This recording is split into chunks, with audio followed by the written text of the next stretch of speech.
Olá, pessoal. Mais um encontro aqui, Estrutura e Análise de Demonstrações Contábeis, e hoje nós vamos falar sobre notas explicativas. Vamos aqui compartilhar o arquivo.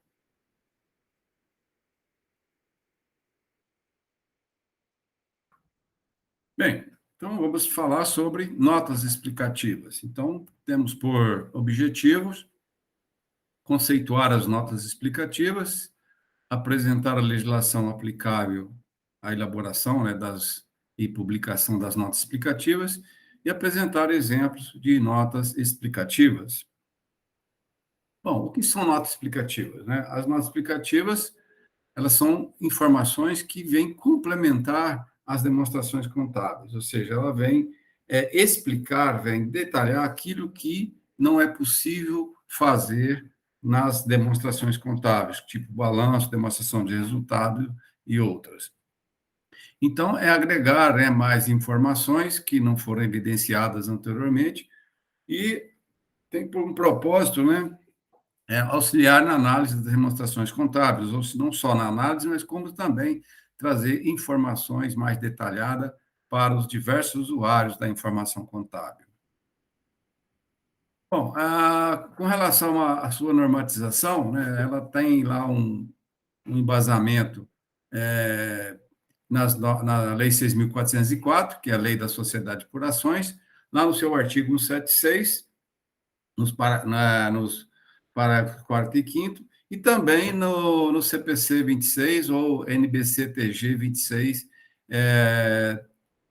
que trata da apresentação das demonstrações contábeis. Então, ela tem esse arcabouço. Além disso, ela também tem uma abordagem na NBC-TG 1000, que é a norma para as pequenas e microempresas. Então, ela tem esse arcabouço aí de legislação que é aplicável. Bom, segundo a Lei 6.404, as notas explicativas devem, seguir a seguinte formatação ou observar essas recomendações aqui, essas orientações. Ou seja, deve apresentar informações sobre a base de preparação das demonstrações contábeis e das práticas contábeis específicas selecionadas e aplicadas para negócios e eventos significativos. Então, é importante essa palavra aqui, eventos significativos, né? Porque deve-se colocar, se reportar em notas explicativas aquilo que realmente é significativo, ou seja, aquilo que realmente vai agregar mais informações. Não é ficar também reportando qualquer evento nas notas explicativas, senão fica algo muito extenso para ler, muito cansativo. Então, reportar eventos significativos. Divulgar informações exigidas pelas práticas contábeis adotadas no país, né?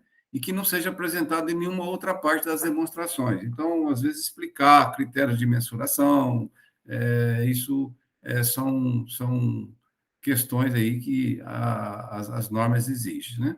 Também fornecer informações adicionais não indicadas nas próprias demonstrações financeiras e consideradas necessárias para uma apresentação adequada. Mais uma vez, reforçando aqui, consideradas necessárias. Então, é reportar informações de eventos significativos, não ficar reportando coisas que não têm muito sentido, tá? Além disso, lá no seu inciso quarto, né? As normas também devem indicar os principais critérios de avaliação dos elementos patrimoniais, né? Ou seja, critérios de avaliação de estoques, como é que são os cálculos de depreciação, de amortização, gestão, como é que foi a base de constituição de provisões para encargos ou riscos, né? Então, a gente tem várias provisões, como provisão para aquela liquidação duvidosa, a gente tem provisão para contingência, então, são provisões que envolvem aí, que estão relacionadas a risco, né? E dos ajustes para atender a perdas prováveis na realização de elementos do ativo. Então, às vezes, se faz algum ajuste no balanço, prevendo aí como se diz assim, uma realização por um valor talvez menor lá na frente, então já se faz aí ajuste para perdas prováveis, né? Isso pode acontecer em processo de descontinuidade, coisa desse sentido.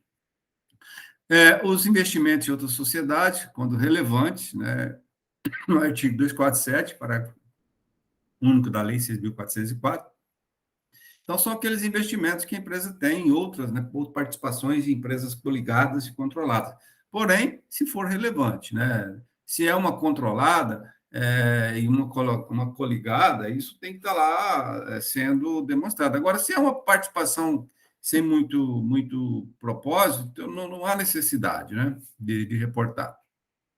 Aumento de valor de elemento do ativo resultante de novas avaliações, ônus reais constituídos sobre o elemento do ativo, as garantias prestadas a terceiros e outras responsabilidades eventuais e contingentes. Então, assim, o que são ônus reais constituídos? São bens do ativo que são oferecidos em garantias de algum empréstimo ou financiamento. Então, isso recai um ônus sobre esse ativo, né? E, como se diz, então isso precisa estar reportado, porque às vezes você olha o balanço, está lá, ativo imobilizado tal, né? Mas quanto disso está comprometido com dívida através de ter sido vinculado a alguma garantia, né? Então, isso tem que estar bem evidenciado. As taxas de juros, datas de vencimento, as garantias das obrigações de longo prazo. Então, aqui estão relacionados com aqueles financiamentos. Então, a gente vai lá no balanço, lá no passivo, e está lá, financiamentos, valor tanto. Está no passivo não circulante. A gente já sabe que é de longo prazo, que está no não circulante. Mas qual é o prazo? A gente não sabe, olhando apenas no balanço.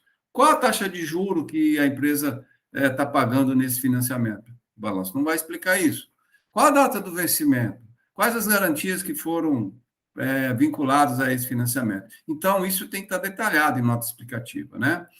Com relação ao capital social, o número, espécie e classe de ações do capital social, ou seja, o capital social é dividido em quantas ações? Em tantas mil ações. São ações, tantas mil ações ON, que são as classes, né, e tantas ações PN. Então, isso tem que estar evidenciado. As opções de compra de ações otorgadas e exercidas no exercício, então, isso, às vezes, está muito relacionado a operações com derivativos, também pode ter alguma questão relacionada aí a opções para gestores, por exemplo. Então, isso tem que estar reportado. Ajuste de exercícios anteriores, já falamos várias vezes aqui, que às vezes se faz necessário fazer ajuste, tendo em vista, pode ser problemas de erro que acometido no ano anterior, ou pode ser questões de mudança de política contábil ou de prática contábil. E os eventos subsequentes à data do encerramento do exercício que tenham ou possa vir a ter efeito relevante sobre a situação financeira e os resultados futuros da companhia. Isso é muito importante, que são os eventos subsequentes. Vamos imaginar o seguinte: a empresa fechou o balanço em 31/12 e vai publicar seu balanço lá em abril, tá? No mês de abril, ou março ou abril, tá? E aí, em janeiro, acontece algo ou internamente na empresa ou externamente, por exemplo, né? E então isso é um evento subsequente ao fechamento do balanço, tá? Então é um evento que aconteceu após o fechamento do balanço. Então por isso que chama evento subsequente. E aí, se isso pode vir a ter algum efeito sobre a situação da empresa ou sobre o lucro do exercício seguinte, do exercício em curso, né? No caso do ano que aconteceu o evento, ela deve reportar. Vou dar só um exemplo, tá? Bem do contexto atual. Vamos imaginar uma empresa que tem uma indústria ou tem uma filial lá na Rússia. Qual o efeito dessa guerra com a Ucrânia sobre os resultados ou sobre o futuro dessa companhia, em função aí de restrições, de restrições que foram impostas sobre a Rússia, e aí a Rússia está meio que sufocada porque não consegue nem operar, né, os seus bancos não conseguem operar no mercado internacional, porque os acessos à rede SWIFT foi bloqueada, e aí essa empresa ela pode, por exemplo, ter uma restrição para negociar com a Rússia. Então, isso teria que ser reportado no balanço, caso ela ainda não tivesse publicado o balanço. Então, acontece que esse fato aconteceu lá no final de fevereiro, né, 24 de fevereiro. Aí a empresa, por exemplo, está divulgando o balanço em março ou abril, então ela teria que reportar isso. É só um exemplo, um contexto aí que pode existir, com certeza, em alguma situação, às vezes, empresas podem estar nessa situação aí, tá? Então, é só para exemplificar. Bom, então, a partir de 2010, porque a partir de 2010, a gente, ou seja, o Brasil em 2010, ele concluiu, né, a convergência, o processo de convergência das normas brasileiras com o padrão internacional. Começou lá em 2008 e veio concluir em 2010. Então, em 2010, se fechou aí esse trabalho de convergência das notas das normas contábeis com o padrão internacional. Então, a partir de 2010, né, as notas explicativas passam a ser obrigatória a todas as empresas, né? Não mais só as companhias abertas, né? As companhias abertas, as companhias por ações, passa a ser a todas. E aí a gente tem essa NBC-TG 1000, que dispõe sobre as normas sobre a contabilidade para pequenas e médias empresas. Então, ela tem também aqui nessa norma uma obrigatoriedade de aplicável às pequenas e médias empresas. Então, no todo, né, ou seja, todas as empresas estão, como se diz assim, obrigadas a elaborar as notas explicativas, tá? E aí, assim, a gente acompanha, às vezes, algumas reuniões do Conselho Regional de Contabilidade e a gente vê alguns assuntos tratados nas reuniões que fala sobre a atuação da Comissão de Ética do Conselho, né? E aí eles fiscalizam os escritórios, os contadores. E aí, às vezes, tem contador que recebe punição porque não observa as normas contábeis, né, na elaboração. E, às vezes, faz um balanço e não faz uma nota explicativa. Então, se não faz a nota explicativa, o contador ou o escritório está sujeito a uma ação, de fiscalização do Conselho Regional de Contabilidade, e isso pode resultar aí na imputação de uma penalidade, por exemplo. Então, é muito bom, muito importante observar, principalmente essa norma aí para quem está em escritório, porque trabalha com muitas, né, pequenas e médias empresas. Então, seguir a risca aí o que está nessa norma, a NBC-TG 1000. Ainda sobre a NBC-TG 1000, né, ela tem lá na seção 3, que ela fala sobre a apresentação das demonstrações contábeis. E aí, lá no item 317, ele diz que o conjunto completo de demonstrações contábeis da entidade deve incluir todas as seguintes demonstrações. Aí ele fala do balanço, demonstração de resultado, tal, a gente não colocou aqui. E aí, na letra F, diz notas explicativas compreendendo o resumo das políticas contábeis significativas. Mais uma vez, eu reforço aqui, ó, políticas contábeis significativas e outras informações explanatórias, tá? Então, isso é que está lá na seção 3 da NBC-TG 1000, tá? Ainda sobre a NBC-TG 1000, a seção 8, e a seção 8, ela trata exclusivamente, especificamente, de notas explicativas às demonstrações contábeis. Então, lá no item 8.2, ele trata da estrutura das notas, né? Então, no 8.2 ele diz que as notas explicativas devem, né, apresentar informações acerca das bases de elaboração das demonstrações contábeis e as práticas, né, contábeis específicas utilizadas de acordo com os itens 8.5 e 8.7.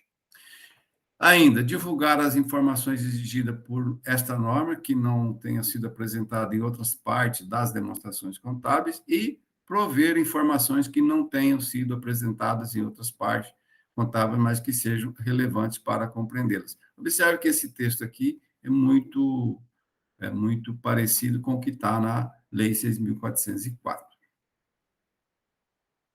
Ainda na seção 8, no item 8.3, a entidade deve, tanto quanto seja praticável, apresentar as notas explicativas de forma sistemática, ou seja, apresentar sempre, todo ano. Tá? Não é fazer um ano e deixar de fazer no outro.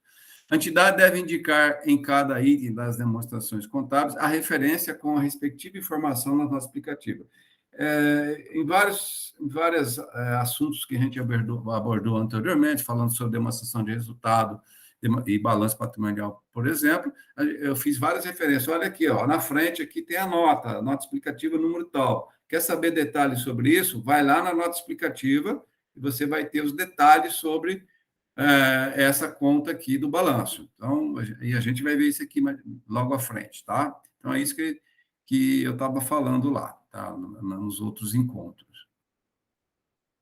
Ainda com relação ao 8.4, né? A entidade normalmente apresenta as notas explicativas na seguinte ordem. Então, ele traça aqui uma sequência, né, que deve ser observada, né?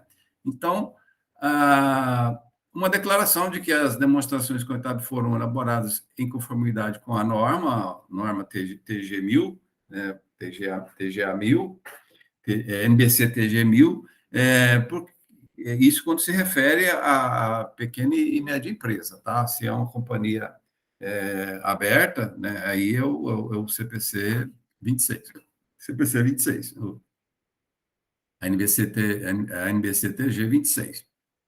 Trazer o resumo das principais práticas contábeis utilizadas, né? Informações de auxílio aos itens apresentados nas demonstrações contábeis, na ordem que cada demonstração é apresentada e na ordem que cada conta é apresentada na demonstração. Ou seja, pega o balanço, está lá o ativo circulante, tem lá caixa equivalente de caixa, lá na frente tem a nota explicativa, o valor e a nota, o número da nota. Então, lá depois, ela tem que seguir, nossa explicativa seguir aquela sequência, tá? Que está lá, tá? E ainda, no 8.5, né? A entidade deve divulgar, no resumo das principais práticas contábeis, a base de mensuração utilizada na elaboração das demonstrações contábeis, as outras práticas contábeis utilizadas que sejam relevantes para a compreensão das demonstrações contábeis. Mais uma vez aqui, ó, o que for relevante, tá? O que é base de mensuração? Olha, o meu estoque foi avaliado, está avaliado a que critério de avaliação de estoque? O PEPS, né, o EPS ou a média ponderada? Então, isso tem que estar explicado. Os meus ativos biológicos eles estão avaliados a valor justo? Então, isso tem que estar evidenciado. O imobilizado, foi feito o teste de impairment, né? Foi feito o teste de valor recuperável, tem que estar lá evidenciado. Então, dessa forma, é que deve ser mostrado na nota explicativa. O saldo de cliente. Quanto que é o valor de saldo de cliente e quanto que é a provisão para crédito de liquidação duvidosa. Então, isso tudo tem que estar apresentado, tá? Aqui tem um pequeno exemplo, né, de como deve ser assim, a redação de uma nota explicativa, mas é bem simples. Então, aqui, as demonstrações contábeis estão em conformidade com a NBC TG 1000, aprovada pela resolução tal, né, de tal data. A entidade dedica-se ao ramo tal, promovendo compra e venda de produtos tal, contando com tantos colaboradores ou com tantos sócios, né? Aí vai falar, a depreciação foi calculada pelo método linear, a empresa avaliou os estoques pelo método tal, a entidade tem uma reclamação trabalhista em andamento, e a estimativa que verá uma perda provável, né? Uma perda provável nessa ação. Ou seja, é bem simples aqui, mas é a ideia que a gente quer passar nesse exemplo aqui. A gente vai ver um exemplo de nota explicativa realmente publicada, tá? Então, as notas explicativas, né, ela devem, primeiro, abordar o contexto operacional, depois, a política contábil e as bases de elaboração das demonstrações contábeis, e depois vir detalhando os itens lá do ativo circulante, né? Pode ser o estoque, mas pode começar provavelmente começa lá, geralmente começa pelo caixa, equivalente de caixa, depois vem o aplicações financeiras, depois vem cliente, depois vem estoque, e aí vai seguindo aquela ordem das contas, por exemplo, do balanço. Depois vai lá para o nosso não circulante, que vai falar de imobilizado, avaliações e investimentos, e aí já vem para o passivo. O passivo vai falar lá do fornecedor, empréstimo, financiamento, ativos, passivos contingentes, se houver, algumas provisões que são constituídas, e depois a gente vai lá para a demonstração de resultado. Aí vai lá mostrar a receita, os custos, né, os tributos, né, e aí alguns itens da demonstração de resultado, e assim as demais demonstrações, como demonstração dos fluxos de caixa, DMPL, e DVA. Então, vamos ver aqui um exemplo, né, da VEG, né, que é uma empresa com uma atuação global, né, uma empresa brasileira com sede ali em Joinville, em Santa Catarina. Trabalha, o principal produto dela são motores elétricos, mas ela trabalha muito nessa área de material elétrico, né? Está produzindo aí pás de turbinas eólicas, coisas desse tipo. Então, ela é uma empresa global, né? Olha bem, informação sobre a companhia. Isso aqui é o contexto operacional dela, tá? Observa aqui, ó, ela está dizendo aqui, ó, que ela tem operações através de parques fabris, ou seja, ela tem fábricas localizadas no Brasil, na Argentina, na Colômbia, no México, nos Estados Unidos, Portugal, Espanha, Áustria, Alemanha, desculpa, Alemanha, África do Sul, Índia e China.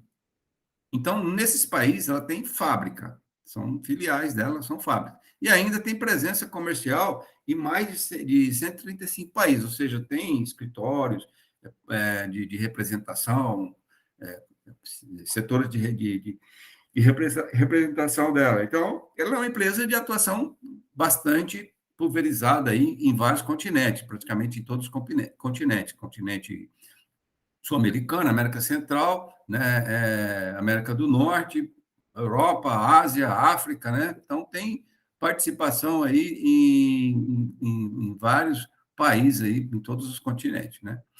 Então é interessante isso aqui, a gente saber que tem uma empresa brasileira com esse porte, com essa abrangência em termos de atuação global.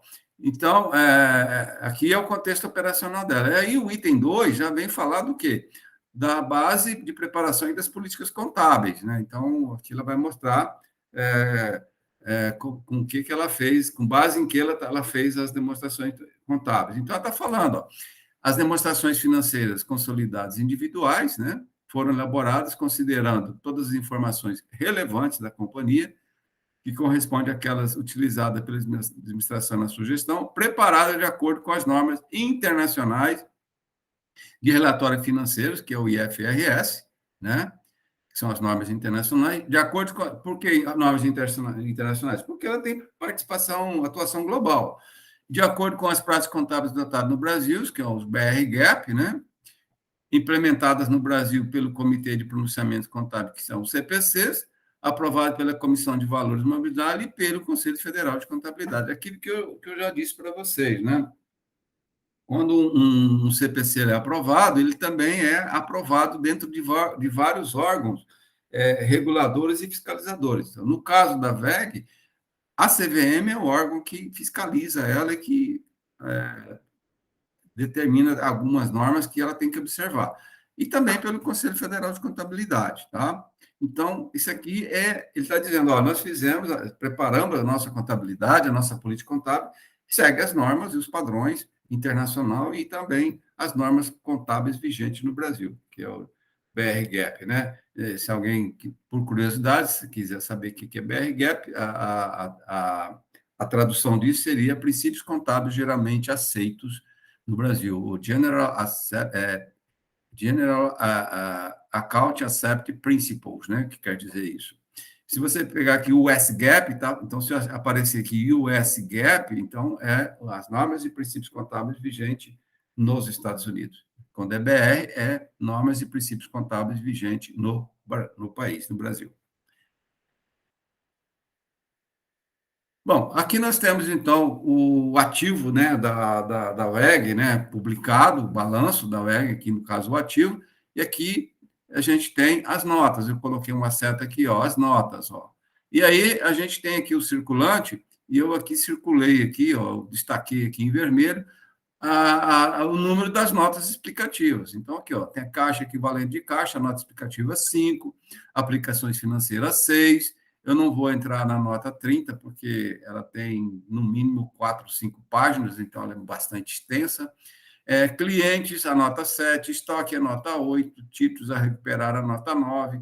Ah, mas por que, que aqui tem uma nota 30? Porque lá no passivo também tem os instrumentos financeiros e derivativos passivos. Então, o ativo e o passivo ele aparece, instrumentos financeiros derivativos, eles têm tanto no ativo como no passivo. Então, lá no passivo é a nota 30, ele não vai fazer duas notas separadas, ele faz uma nota só pegando os instrumentos financeiros e derivativos no ativo e do passivo. Então, por isso que ela está aqui com nota 30. Mas, tirando isso, é, ela aqui tem uma ordem, né? Então, a gente vai dar uma olhada agora, né? Cada detalhe desse aqui. Então, observa bem. Caixa equivalente de caixa. Sim. Bom, o que é o caixa equivalente de caixa? Eu sei que tem um valor ali de 232 milhões, né, de reais, né? 232 milhões de reais. Porque o balanço está em milhares de reais, né? 232 milhões e 548 mil reais de caixa equivalente de caixa. Isso no balanço da controladora, né? Consolidado tem 2 bilhões de dinheiro disponível, né? Então não é pouco dinheiro, não, tá? E aí lá ele vai detalhar o que, que é isso, tá? Aplicações financeiras, né? O que, que são essas aplicações financeiras? Sei que tem 502 milhões de aplicado, é, mas que espécie, que tipo de aplicação financeira? Ah, em poupança? É em CDB? É em títulos do Tesouro? Não sei, aqui não dá para saber. Então, o balanço não consegue explicar isso. Então, vou lá na nossa explicativa, lá vai ter os detalhes. E clientes, né? 7. Olha bem, ela é uma empresa que tem atuação global, tá? Então, ela vende no mercado interno e vende no mercado externo. Então, ela tem clientes no mercado interno e tem clientes no mercado externo, tá? Então, quanto disso aqui é cliente do mercado interno e quanto disso aqui é cliente do mercado externo? Não dá para saber aqui, o balanço não detalha, tá? Estoques, tá aqui. Né? Que tipo de estoque eu tenho? Ela é uma indústria, tá? Então, os estoques compreende matéria-prima, produtos em elaboração, produtos acabados, materiais secundários. Então, são vários estoques que eu tenho aqui dentro, mas o balanço não está explicando isso. Então, eu vou no nosso aplicativo, lá eu vou ter o detalhamento da composição desse estoque. Tributos a recuperar. E assim, as outras, né, as outras rubricas aqui do balanço com as suas respectivas notas. Porém, a gente vai se ater apenas ao que está destacado aqui em vermelho. Então, vamos para a primeira. Então, nós temos a nota explicativa número 5, ó, observe aqui, a nota explicativa número 5. E qual é a nota explicativa número 5? Caixa e bancos, que é o caixa equivalente de caixa. Então, tem aqui caixa e bancos, tem um valor aqui, ó, e tem aplicações financeiras, tá? Né? Agora ele está dizendo que tipo de aplicação financeira é? Ela é em moeda nacional, certificado de depósito bancário CDB e outras operações compromissadas. Então, basicamente, ela tem isso aplicado em CDB, que é certificado de depósito bancário, que é um tipo de aplicação financeira que qualquer pessoa física ou jurídica pode fazer, basta ter o dinheiro, tá? E aí ele tem mais um detalhinho aqui, ó. As aplicações financeiras no Brasil estão representadas substancialmente por recursos aplicados em títulos privados de instituições financeiras de primeira linha, tá? São remuneradas por taxa média de 101,16% do CDI, né? Em 2020 era 102 do CDI, tá? Então ele está até dizendo aqui, olha, além de falar que ele tem também aplicação em moeda estrangeira, tá aqui, ó, lá no consolidado, tá? Então tem moeda nacional e moeda estrangeira, tá? Assim, eu acho que aqui ele deveria explicar a moeda estrangeira também, na minha opinião. Ou seja, essa moeda estrangeira, que moeda que é? É dólar, é euro, né? Que moeda que é? Então, é peso, não sei. Então, acho que deveria, né? Mas não fez, tá? Na minha opinião, tá? Bom, então está aqui um exemplo da nota 5. Então, vamos para a nota 6.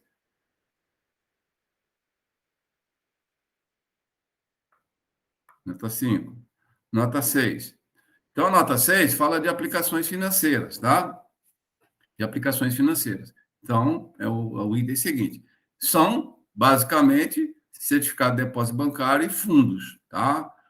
De fundos. Então, são aplicações financeiras que têm um prazo maior, diferente da nota, do que está na nota 5, que é de liquidez mais imediata, ou seja, você pode lançar a mão disso a qualquer momento. Aqui não, você tem que esperar vencer, é um prazo mais longo um pouquinho. As aplicações são remuneradas é, por taxa média pós-fixada de 104 do CDI, né? 104,16 do CDI, e no ano de 2020 isso era 103,20. Eu coloquei aqui, ó, é só vocês clicar em cima aqui do vídeo, ou dar mais um clique, vocês vão assistir esse vídeo aqui para saber mais sobre notas explicativas. É apenas um vídeo que comenta um pouco sobre notas explicativas, tá? E principalmente a abordagem que a apresentadora aqui faz é sobre notas explicativas mais relacionadas à pequena e média empresa, tá? Isso aqui pode assistir o vídeo, vocês vão assistir aqui no próprio PowerPoint, tá? Não vai sair do ambiente, tá? Então vamos agora para a nota número 7, que trata de clientes, né? Observa lá, ó. A nota 7 é clientes, tá? Então a nota 7, observe lá no balanço que o saldo de clientes é 4.317.393 lá no consolidado, tá bom? Lá no balanço, tá bom? Que é o 4.317.393 lá no balanço, é o mesmo valor, tá? Então ele está detalhando aqui a composição dos saldos de contas a receber por vendas a prazo. Então ele tem no mercado interno, ou seja, clientes do mercado interno, e tem clientes do mercado externo, tá? Ele separa aqui. Sendo que o total de contas a receber deles é 4.386.159. E aí ele deduz aqui a provisão com perdas de crédito de cliente, que seria a PCLD. Deduziu aqui. Por isso, lá no balanço está publicado o valor líquido da provisão, tá? Não é o valor bruto, é o valor líquido da provisão para aquela liquidação duvidosa, tá bom? Então, é só para chamar a atenção. E ainda ele faz aqui uma observação, né? Que no exercício, né, ele teve, assim, efetivamente, 13 milhões, né, de contas a receber que não recebeu, né? Foi jogado como perda. Efetivamente foi considerado perdido, tá?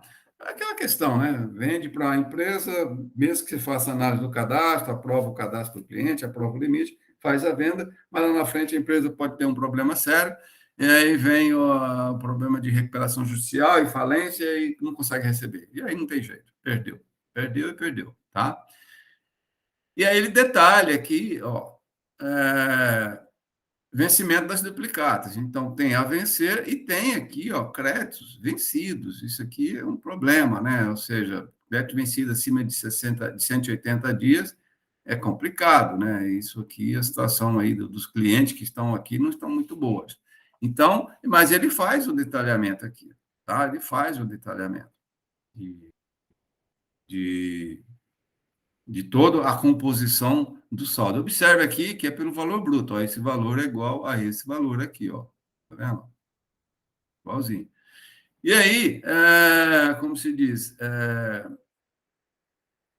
ele faz aqui também uma movimentação, né, da conta de provisão para aquela liquidação duvidosa. Por quê? Porque no ano eu faço constituo a provisão, no outro ano eu faço a reversão e faço uma nova, porque é sempre com base em cima do saldo de contas a receber. Então, eu vou fazendo provisão, faço a reversão, uma nova provisão.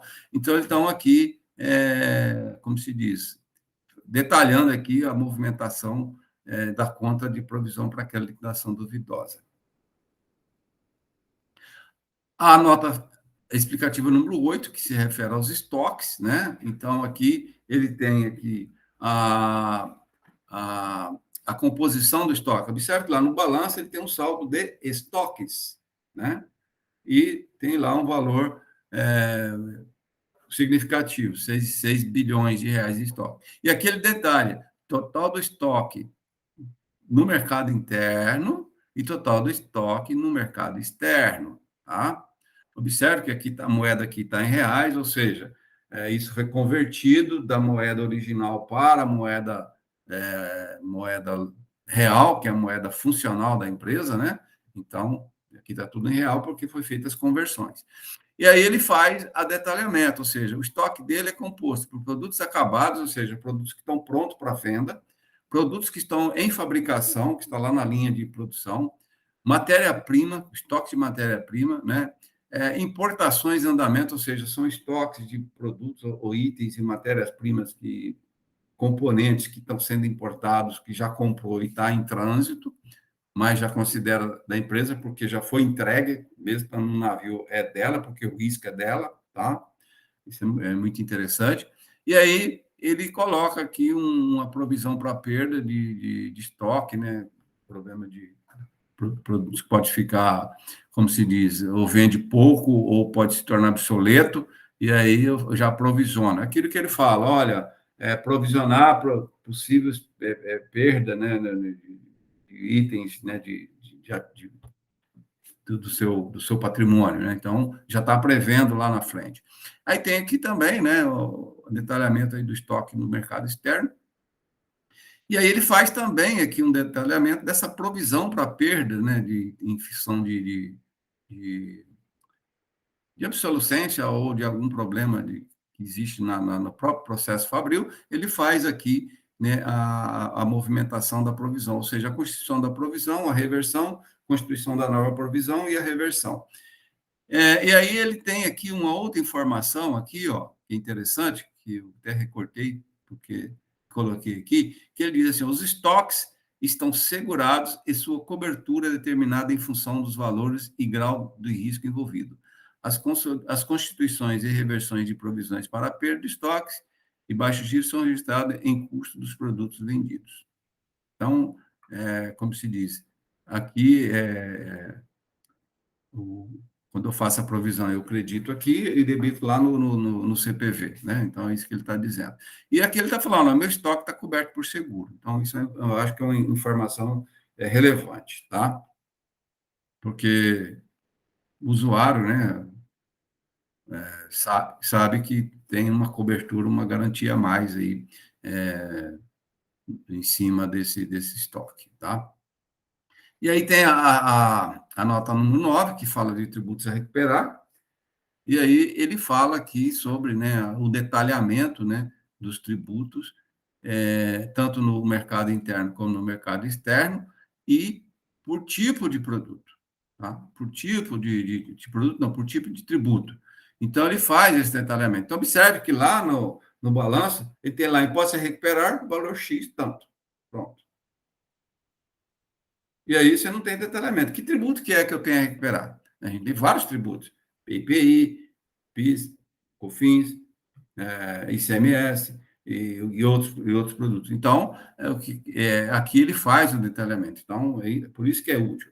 E aqui eu coloco mais um vídeo, né? Quem está apresentando esse vídeo é o professor Eliseu Martins, que é da USP, e ele fala justamente o que eu vinha falando lá atrás. Olha, nota explicativa não é para colocar tudo que você acha que deve colocar, não. É para colocar aquilo que é realmente relevante, tá? Então, a lei fala isso, e ele fala, ó, a gente observa que, às vezes, as pessoas exageram na nota explicativa, né? Então, a gente não pode pecar por excesso, mas também não pode pecar por falta de informação, tá bom?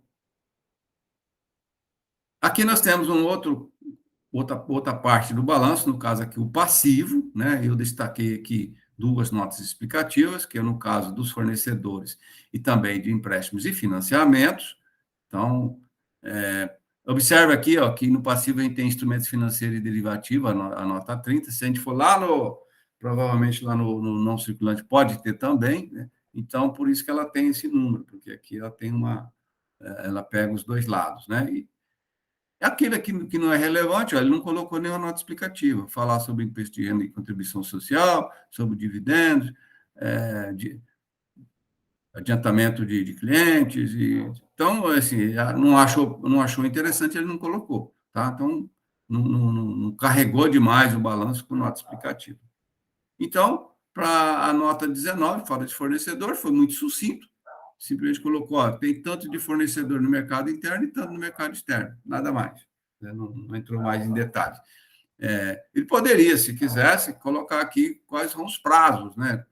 Quanto de valor por prazo, 30 dias, né? Mas às vezes não quis colocar isso por uma questão até sei lá, de estratégia, né? Não ficar mostrando coisas que, como se diz, pode servir a concorrência poder utilizar isso, né? Aqui, empréstimo e financiamentos. Ela é uma nota bastante longa, porque ela detalha, né? Então, o que é interessante a gente observar é que ela coloca isso aqui. O primeiro, ela pega os empréstimos e financiamento e separa aqueles tomados em moeda nacional, né? Está aqui moeda nacional, e aqueles tomados em moeda estrangeira, tá? Então, está aqui moeda nacional e moeda estrangeira, está aqui, ó. E ele detalha aquilo que é no ativo circulante, que é de curto prazo, está aqui, ó, ativo circulante, e o não circulante, tá? Da mesma forma, ele faz aqui no circulante e no não circulante. E aí ele faz detalhamento, né? Ou seja, em moeda nacional está em reais, com a taxa pré-fixada, e foi usado para capital de giro, né? A finalidade é para capital de giro e ativo imobilizado. Ele está pagando encargos aí de 2,5% a 6% ao ano. Tá? E outra aqui que ele tomou é em moeda nacional, capital de giro e capital de giro, né? Está indexado aí pelo CDI, 116 e 119 do CDI. E aí, em moeda e não, de longo prazo, da mesma forma, ele faz a especificação, e aqui em moeda estrangeira. Então, ele tem em dólar americano, tá? Que é a moeda que foi tomado para capital de giro e pré-pagamento de exportação, para financiar as exportações dele. E aí ele tem aqui ó, um fixo de 3,7 a 3,9 ao ano, né? Variável de acordo com a taxa LIBOR, né? E aqui ele explica aí as taxas que estão vinculadas. Em euros, capital de giro, então ele tem aqui o índice, que é um índice lá da Comunidade Europeia, de 1% ao ano. Em pesos mexicano, capital de giro, então lá o indicador lá do México, 0,9% ao ano. Em pesos colombianos, né, detalhe aqui, mas não apareceu aqui a taxa de juros. Em rende, né, que é a moeda da África do Sul, está aqui, e em outras moedas, taxas de mercado locais, né? Ou seja, ele está detalhando aqui, tá? Então, ou seja, isso seria impossível fazer lá no balanço, né? Ou seja, eu coloco lá financiamento para o total, mas eu não sei se é moeda estrangeira, se é moeda nacional, a taxa, né? E prazos, coisas desse tipo, né? Então, aqui eu só recortei uma parte, né? Tem mais ainda na nota explicativa. Mas só para vocês perceberem aqui os detalhamentos, né, de uma nota explicativa, tá bom? Fica mais explicado. Então, era isso, né, que a gente tinha para mostrar para vocês. Essas são as referências que eu utilizei, Lei 6.404, os pronunciamentos, o balanço da VEG, né, e deixo aí essa mensagem para vocês. Um grande abraço.